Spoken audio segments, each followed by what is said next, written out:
Alors aujourd'hui, je vais vous faire une petite revue rapide sur le Colorex de PBO, les encres aquarelles. Donc ça va aller très vite parce qu'en fait, je compte pas les utiliser.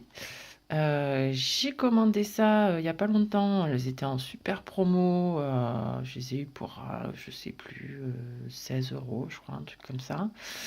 Donc il y a 8 encres aquarellables.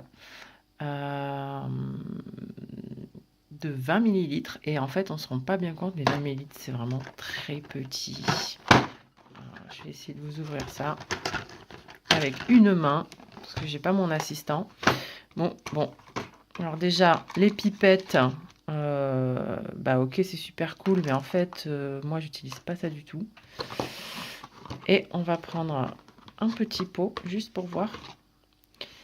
Et donc, je sais pas si vous vous rendez compte à quel point c'est ridicule. Alors, ok, il n'y a pas besoin d'énormément d'encre pour colorer ses dessins, mais 20 millilitres, c'est super petit. Euh, Ensuite, le pot, il est très décevant en fait, parce que comme les encres sont très colorées, euh, elles ont l'air, enfin, elles apparaissent quasiment toutes noires, enfin, sauf le jaune hein, et le rouge qui font très rouge. Mais ça, par exemple, eh ben, bon courage pour, pour savoir quoi est quoi. Parce qu'il y a pas de code couleur sur les pots. Ah si, celui-là, il y a marqué encre de Chine. Hop, on va prendre une couleur. Voilà, que tout le monde puisse comprendre. Il n'y a pas de code couleur sur les pots. Donc quand je vais me servir, comment je vais faire? Ben, il va falloir que je tourne le pot dans tous les sens. Que je regarde là, c'est écrit en tout petit. Euh, Qu'est-ce que c'est comme couleur ça? C'est sépia. Voilà, j'arrive pas à zoomer. Est-ce que je peux zoomer? Non, je peux pas zoomer.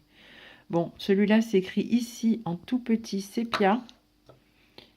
Celui-là, c'est indiqué bleu cobalt. Et celui-là, c'est violet. Voilà. Non, je vais pas le zoom. Bon, tant pis. Enfin voilà, c'est écrit en tout petit, donc il va falloir à chaque fois que je regarde de partout quelle est ma couleur. Bon, bah, c'est pas, ça me plaît pas du tout, quoi. Les pots, eh ben, donc en fait, pour se servir, il faut ouvrir le pot, tremper sa pipette, la mettre sa petite assiette, sa céramique. Et à chaque fois, il va falloir nettoyer sa pipette pour pas mélanger les couleurs. C'est pas pratique du tout. Les encres colorées, en général, il y a la pipette qui est carrément en fait vissée au flacon, au bouchon du pot.